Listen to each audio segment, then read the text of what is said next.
Corretores organizam simpósio sobre combate a transações ilícitas. Falar sobre lavagem de dinheiro e financiamento ao terrorismo é algo especialmente valioso em um momento como o atual, em que o mundo assiste a uma nova guerra que, em última análise, recebeu patrocínio de dinheiro ilícito. No mercado imobiliário, essa questão já vem sendo estudada e fiscalizada há décadas, e o sistema COFES-Sicredi está intensificando esforços para que as possibilidades de realização de transações suspeitas sejam minimizadas nesse segmento. E foi esse o espírito que se buscou com a realização do CIPLAD, Seminário Internacional de Prevenção à Lavagem de Dinheiro, entre os dias 17 a 20 de outubro, em Foz do Iguaçu. O evento reuniu presidentes, conselheiros e representantes de conselhos regionais de todos os estados para participarem de palestras com vários especialistas nesse assunto. A iniciativa partiu de uma parceria entre o Sistema COFES-Sicredi, a American Bar Association, a maior associação voluntária mundial de advogados, e a GovRisk, uma consultoria inglesa que promove aconselhamento e reformas para reduzir a impunidade no mundo. Dentre os conferencistas renomados estavam o procurador do Ministério Público do Trabalho, Gustavo Riso Ricardo. A intenção do Ministério Público não é prejudicar ninguém, é apenas adequar aquelas situações ilegais ao que determina a legislação. Ninguém é obrigado a dar estágio, mas se assim o faz, é um interesse de ambas as partes, certo? E a lei prevê várias obrigações que devem ser cumpridas para que não seja caracterizada a fraude.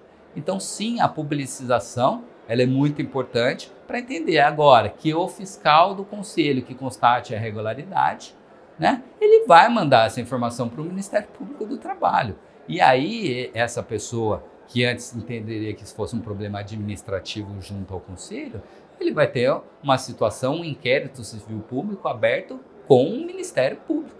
E aí a situação ela muda um pouco, né? Porque nós vamos verificar, nós vamos investigar e às vezes eu falo numa investigação a gente sabe como começa, mas a gente não sabe como termina, né? Então às vezes a gente pega uma situação que é uma situação mais simples e começa a pedir documentos, a conversar com testemunhas e a gente vê que é um problema que poderia ter sido resolvido de maneira tranquila com o setor de fiscalização do conselho, ele se transforma num problema, que é uma demonstração de uma irregularidade muito grande, e aí, obviamente, vão caber multas, processos e outras consequências para essa pessoa, esse empresário que está atuando de forma irregular. O ministro do Tribunal de Contas da União, Augusto Nardes. Na minha palestra, eu fiz questão de destacar o trabalho que está sendo feito pelo João, atualmente, o João Teodoro, e o Viana também presidiu o conselhão de todos os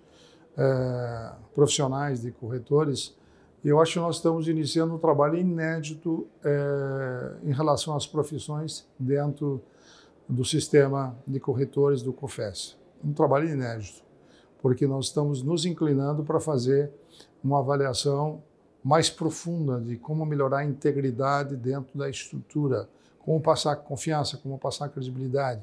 E aí os temas e as ferramentas de governança são muito importantes, porque o corretor, ele para fazer o seu negócio, ele tem que passar confiança, credibilidade.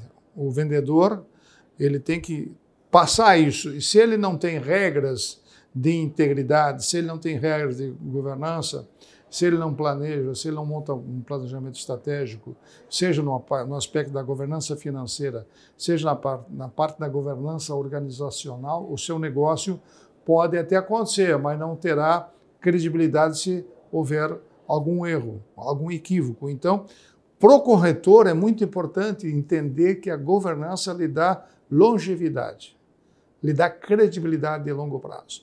Então, o corretor, e pela liderança que estamos tendo hoje da presidência atual da instituição, eu acho que nós vamos conseguir fazer uma transformação para vender uma imagem de correção, de integridade que é necessária no negócio de venda, de compra e venda. É muito importante a credibilidade. Além de fazer o documento, tu passar princípios de ética, de integridade, de confiança e de credibilidade são muito importantes. Então, para o corretor, eu vejo isso como um potencial de transformação para valorizar a sua profissão e valorizar o seu trabalho, porque o corretor é um cidadão que presta um grande serviço para a sociedade, porque ele vende, ele compra, ele vende. E a ideia de que aquele negócio pode viabilizar um abrigo para uma família, mas além de vender um abrigo para a família, onde que as pessoas vão morar, ele vende também a geração e a divulgação de negócios que possam passar confiança. E quando ele faz isso, ele está gerando empregos, ele está dando dignidade ao cidadão está comprando, porque vai ter que reformar a casa ou vai ter que comprar uma casa que vai pagar a longo prazo. Então, ele tem que passar essa confiança credibilidade. Então, para os corretores, eu acredito que a governança é um dos temas centrais que a nação precisa ter, mas também as empresas privadas precisam ter. O ex-presidente do COAF, Gustavo Augusto Rodrigues. É o seguinte, quando você faz a comunicação, naturalmente você mandou a comunicação, então você é identificável, vamos dizer assim. O que o COAF faz com essa informação? Então entra um processo dentro do COAF que usa a própria experiência do COAF de milhões de comunicações recebidas para ver, vamos chamar assim, qual é a gravidade dessa tua comunicação. Então, dependendo de uma série de fatores, ela vai ganhando pontos, vamos dizer assim. A pessoa que fez a transação, não é você, o cara que está mencionado lá, é funcionário público, envolve recurso público, tem alguma denúncia já, o cara já é famoso, tipo, tem alguma coisa nos jornais ou na polícia ou o Ministério Público sobre ele. Então, assim, você vai, o analista lá, ele vai marcando, basicamente isso mesmo, vai marcando uma série de campos. E cada campo desse que ele marca, ele vai dando um peso nessa tua comunicação. Então, no final do dia, você tem um monte de comunicações e que vão ter vários pesos diferentes decorrentes dessa marcação, dessa ponderação. Esses que têm mais ponto, eles, em princípio, vão ser analisados mais profundamente. Aí entra o quê? Num trabalho de pesquisa. Eles vão entrar no site, em sites em geral, até o Google Maps, tá? O cara fala que tem um comércio na rua tal. O cara entra no Google Maps e vê a rua. Porra, aqui não tem comércio nenhum, entendeu? Aqui é um prédio residencial. Então, assim, você vai somando elementozinhos e isso tudo vai criando uma, como é que vamos chamar assim, uma consciência, né, de achar assim, não, aquilo realmente é suspeito. Se o COAF chega a essa conclusão, portanto, depois desse trabalho, ele vai incluir essa operação num relatório. O que vai constar do relatório? Né? Vai estar assim, fulaninho, o cliente, comprou uma casa na rua tal e pagou em espécie. É o que vai constar. Não está o teu nome, o teu nome no caso aí como comunicador, tá? Isso não aparece nem do banco, como eu falei lá. O nome não aparece. Mas, assim, o relatório vai para a polícia, que vai investigar e tal. E aí você, pode ser que a polícia chegue e peça para o juiz, por exemplo, para tirar, sei lá, quero ver a cópia da comunicação. Eu não posso dizer que isso não pode ocorrer E porque ele manda, se o juiz manda, a gente obedece, né? Obedece quem tem juízo. Então, o sistema não precisa disso, ele é feito para não incluir o nome. Tá? Então, eu não posso dizer que é um sigilo absoluto. Em princípio, o seu nome não aparece como comunicador. Mas, de novo, né, se mais tarde o juiz chegar a inventar, e isso infelizmente acontece, a gente, lógico, tem que fornecer informação. Ah, o juiz pode me chamar? Pode, tá? Porque o juiz pode tudo. Então, a gente até vê recentemente que eles estão podendo tudo mesmo. Então, assim, não tem jeito. A coisa foi concebida, agora o bacana é que, assim, vem evoluindo positivamente no sentido das pessoas entenderem melhor. E aí vou contar casos assim, por exemplo, já teve caso da Polícia Federal chamar, por exemplo, o gerente de banco para fazer a cariação, tá? Nós entramos no circuito e falamos, cara, não faz isso, né? Porque a gente tem um bom relacionamento, eu tinha, né? Porque eu já não sou mais nada lá. Mas a gente tinha um bom relacionamento, a gente falava, escuta, não é um bom caminho isso, porque você está assustando o cara que faz tua comunicação. A gente chama isso de um sistema de inteligência financeira.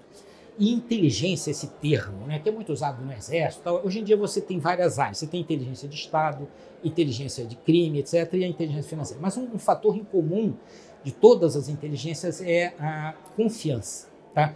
E confiança vamos chamar, aquele estado de espírito do cara que está te falando que você não vai expô-lo, né, não vai colocar a vida dele em risco. Então, a gente, com o tempo, foi mostrando para o Ministério Público, para a polícia, que esse não é o caminho. O principal você já tem, que é a informação. Agora você tem que descobrir outros fatores que ajudem a você a configurar ou não se há um crime ali, né? Que aquilo ali, se aquilo está relacionado a um crime. Porque, assim, tem muitas vezes eles faziam, acho que ainda fazem isso até hoje, infelizmente, assim, recebe a comunicação do COAF e vai pedir a quebrar o sigilo. Pô, você já tem a informação, entendeu? Então, assim, começa trabalhando não com ela, mas assim, de onde é que pode vir o dinheiro? Então, se o cara é funcionário público, convém você olhar sei lá, os processos de aquisição, coisa parecida que ele atua. Assim, onde é que ele pode ter tirado dinheiro? O cara é da área de compras do Ministério X, ou da Secretaria do Estado X. Então, vai por um caminho direto e começa a ver as compras, ver lá o que esse cara assinou, o que não é, os processos licitatórios, entendeu? Então, assim, o bacana da inteligência é isso. E o diretor de supervisão do COAF, Rafael Bezerra de Vasconcelos. Eu posso dizer com bastante segurança, e aí, pedindo perdão por repetir as palavras, com bastante segurança de que ele está seguro, sim, desde que saiba interpretar adequadamente os deveres legais que lhe cabe cumprir. Então, veja, primeira questão, sigilo. Essa comunicação é algo que não se deve dar a conhecer a ninguém, a não ser o próprio COAF comunicado. E, óbvio, o regulador vai ficar sabendo, porque o sistema SysCoaf é feito de modo que a comunicação vai para o COAF com cópia para o regulador. Até porque o regulador, o sistema COFES-CRES, precisa fiscalizar se o dever de encaminhar as comunicações está sendo adequadamente cumprido. Então, preservado esse sigilo, e o primeiro guardião dele é o próprio corretor, ele vai estar com a primeira camada de proteção, porque caso esteja lidando com um potencial infrator perigoso, etc., você não vai saber que a comunicação saiu dali. Óbvio que essa comunicação ela vai ser processada e, eventualmente, pode acompanhar um relatório de inteligência financeira do COAF que vá dirigido a uma autoridade. Se essa autoridade tiver também a consciência sobre como utilizar o RIF, como proteger os seus dados, etc., problemas não acontecerão. Pode haver erros? Sim, pode haver em vários setores da vida. Quando a gente voa de avião, pode haver um acidente, etc. O que se procura fazer para mitigar isso é um trabalho de conscientização, de certa forma é o que a gente está fazendo aqui, e de ênfase no tratamento que o RIF precisa ter à luz do seu regime jurídico, que não é de sigilo bancário apenas, não é de sigilo fiscal, não é de sigilo empresarial, é de sigilo de inteligência financeira. Então, sigilo, primeira camada. Segunda camada de proteção. A lei prevê expressamente que o corretor, quando comunica, se o fizer de boa fé, está isento de responsabilização administrativa, civil e, evidentemente, penal, porque não haveria o dolo penal, né? Significa dizer que é possível comunicar, inclusive em um estado em que não haja certeza plena sobre se aquilo efetivamente está sendo comunicado caracteriza um crime. A lei fala em comunicar apenas aquilo que pode constituir indício. Então, é menos do que indício, é indício potencial. No final do dia, a gente poderia, em última análise, a gente poderia dizer, inclusive, que é apenas um sinal de alerta sobre algo que é não usual. Quem sabe o que é usual é o profissional da área.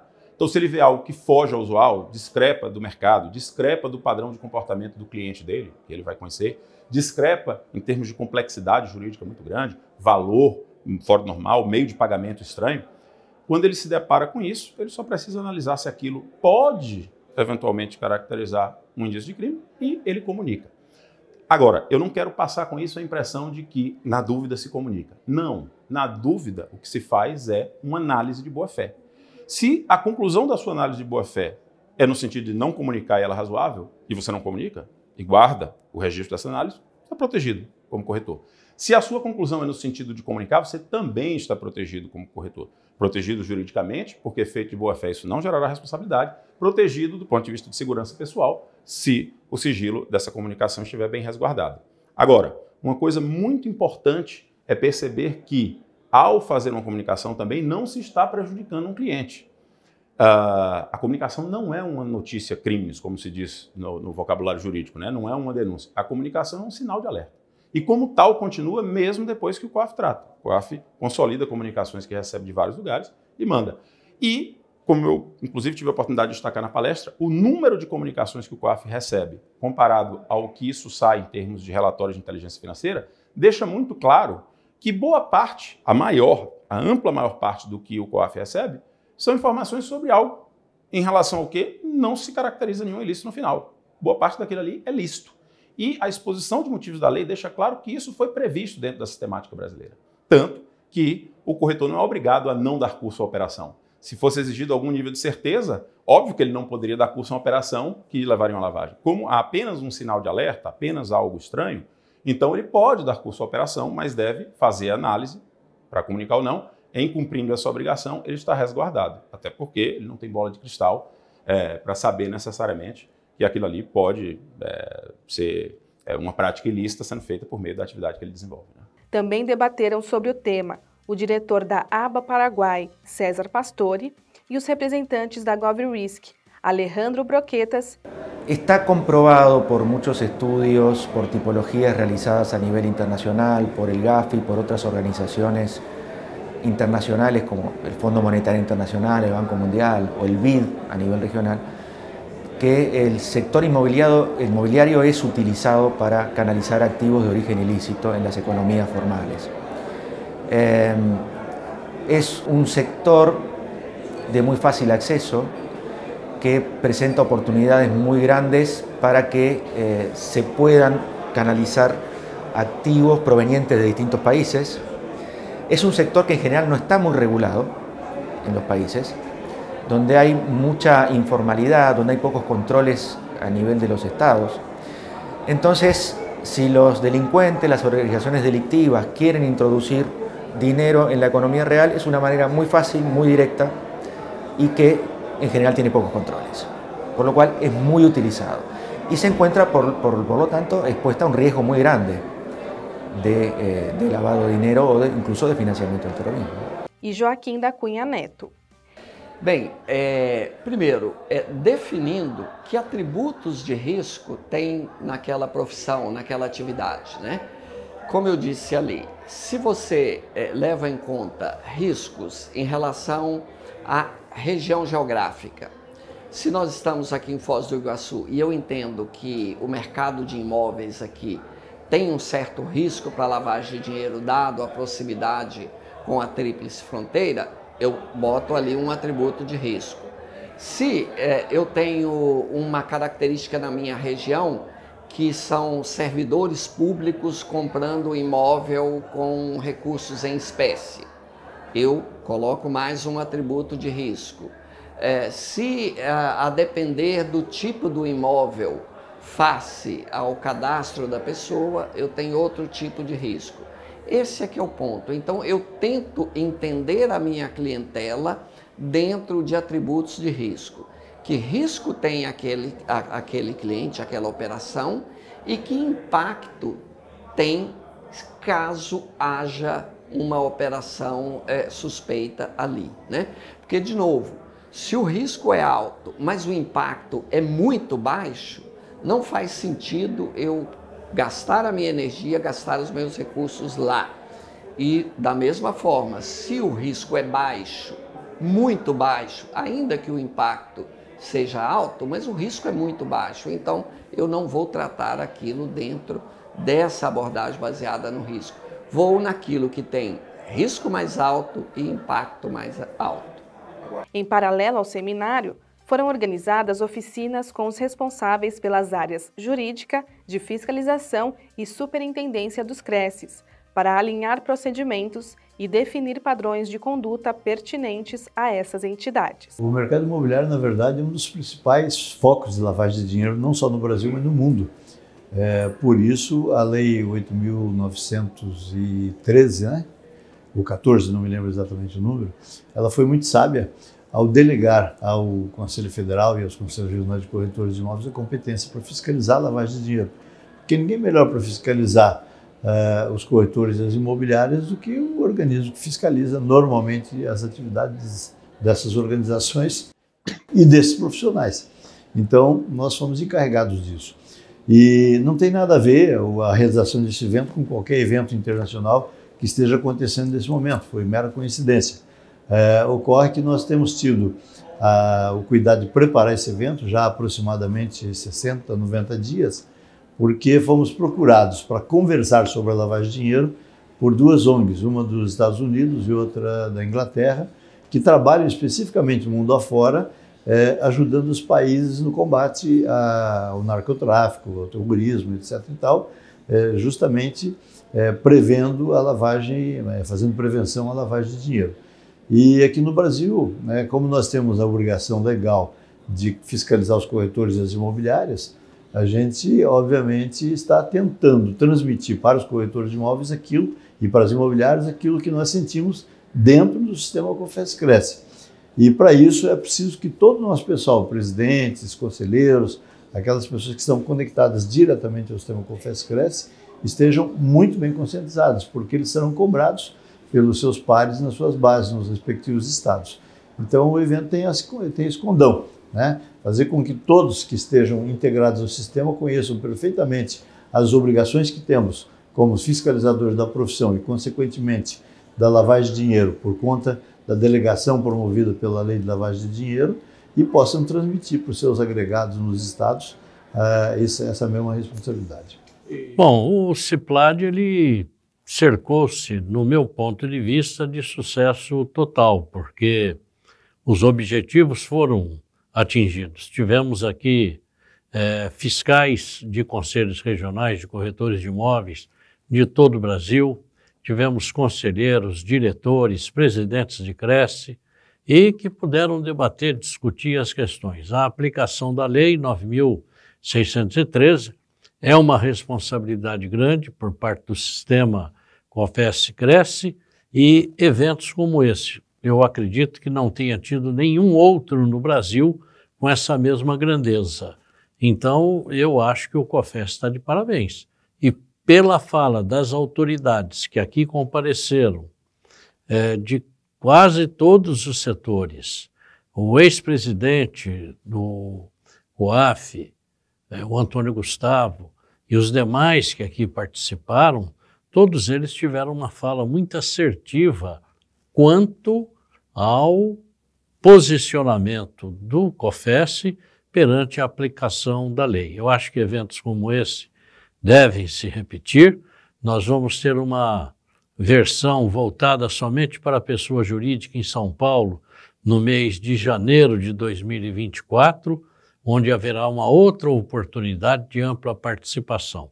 Então, eu acredito que o COFES está no caminho certo e nós vamos conseguir fazer a aplicação da legislação com muita tranquilidade e deixar o mercado imobiliário transparente, eficiente e que possa ser respeitado por todo mundo.